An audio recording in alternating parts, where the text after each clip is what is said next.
এত সুন্দর আয়োজন করেছে, তার আয়োজনকে আল্লাহ তাআলা রব্বুল আলামিন করবেন না।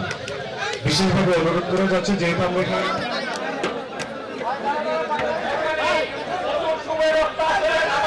যারা দাঁড়িয়ে আছেন বাহিরে তাদেরকে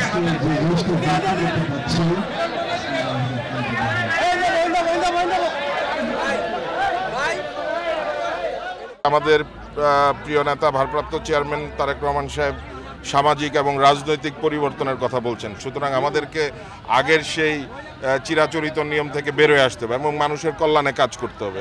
এবং এটা সাধারণ মানুষের জন্য বর্তমানে দেশে যে প্রেক্ষাপট বিরাজমান, আপনারা জানেন যে দ্রব্যমূল্যের ঊর্ধ্বগতি, সাধারণ মানুষের যারা এখানে বিশেষ করে আমাদের গাজীপুরে যেহেতু শিল্পাঞ্চল, এখানে প্রচুর শ্রমিক ভাইরা থাকেন, ভাসমান মানুষ থাকেন, তো তাদের জন্য আমাদের একটা উদ্যোগ আমরা নিয়েছি যে এই পবিত্র রমজান মাসে তারা যেন এখানে ইফতারটা করতে পারেন।